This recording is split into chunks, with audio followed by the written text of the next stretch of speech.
Ahojte filmári a milovníci svetla. Dovoľte mi úvahu na úvod. Technológia sa posúva raketovým tempom a to isté platí aj pre svetla. To, čo bolo moderné pred 5 rokmi, dnes už môže byť zastaralá technológia. Ale ako udržať tempo s týmto vývojom a pritom nezbankrotovať? Svetelná technika a celkovo všetok filmový gír je veľmi finančne náročný. A preto ja vám veľmi rád ukazujem nejaké variácie svetiel, ktoré nie sú také drahé, ktoré nie sú finančne náročné, ale pritom sú veľmi solidné a sú porovnateľné s oveľa vyššími cenovými kategóriami. A presne takým svetlom je aj táto trubica od Nevel, a to konkrétne Cutty Max RGB.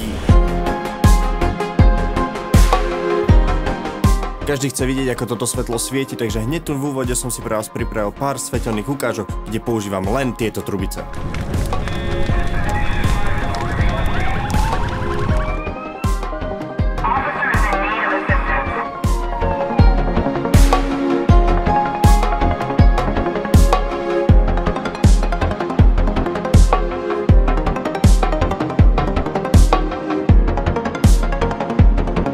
Teraz vám ukážem, čo vám vlastne príde, keď si objednáte toto svetlo. Pozrime sa, čo je rovno napísané na krabici. Je tu, že RGB svetlo, farebný mód teda má. Je tu LCD screen, nedotykový prirodzene, ale má také otočné koliesko tam. Zabudovaná batéria a 20 efektov obsahuje toto svetlo. Je tu napájanie, USB-C, káblik, USB na USB-C. Nie je k tomu zdroj, to si budete musieť dohľadať svoj vlastný. Je tu návod, ktorý nikto nečíta a tu je svetlo. Rovno k nemu dostávate takýto prepravný obal s popruhom a takto vyzerá svetlo rovno z krabice. Je to 120 cm dlhé svetlo, nachádza sa tu teda ten screen na zadnej strane, otočné koliesko M na prepínanie módov a on-off a tu je zozadu ešte zapínanie. Vypracovanie hneď takto z ruky je akože naozaj solidné. Táto časť zadná je kovová, nie je to nejaký plast. Samozrejme táto predná časť je plastová, lebo však ako by to inak svietilo. Toto svetlo ponúka rozhranie od 99 000 kelvinov po 2500 kelvinov. No, vypečiem to teraz na 100%, ja tu mám svetlo cez softbox a druhú stranu, keď si dosvietím týmto svetlom, tak ja mám pocit, že to žiari na mňa ešte viac ako toto moje main svetlo. Má silný výkon tá trubica. Musím priznať, že akože je to až nepríjemné sa do toho napriamo pozerať. A aj na pozadie, keď to pustím, tak vidíte, že to dosvietím.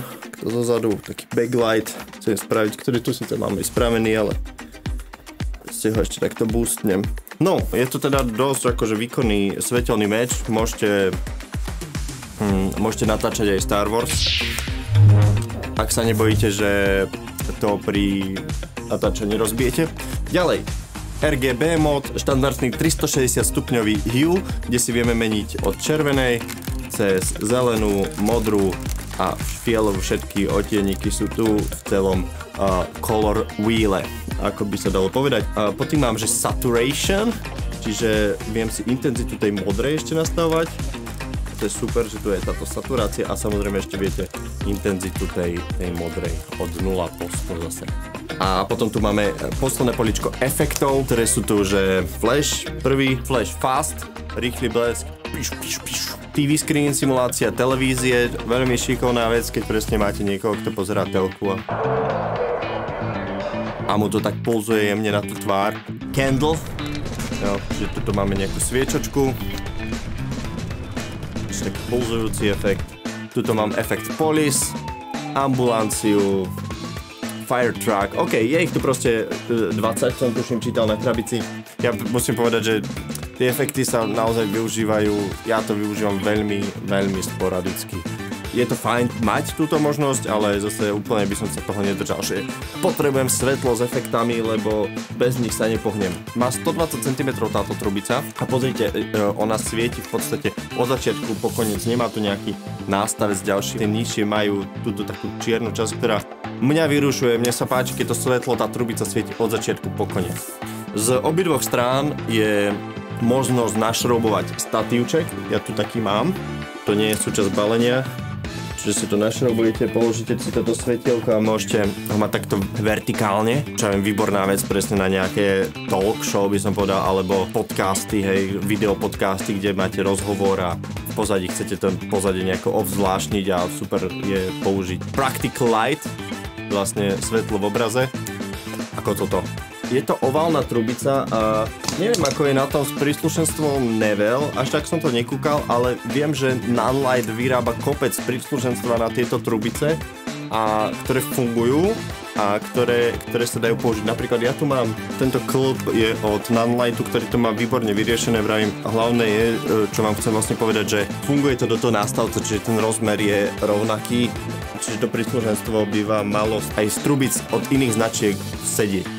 Čo sa možno ale nedočítate, a možno sa aj dočítate, ale čo je samozrejme, že trochu iné ako výrobca napíše, je tá výdrž batérie. Ja som to za vás vyskúšal a rovno vám poviem, aby ste vedeli. Na 100% pri 5600 Kelvinov toto svetlo vydrží 50 minút.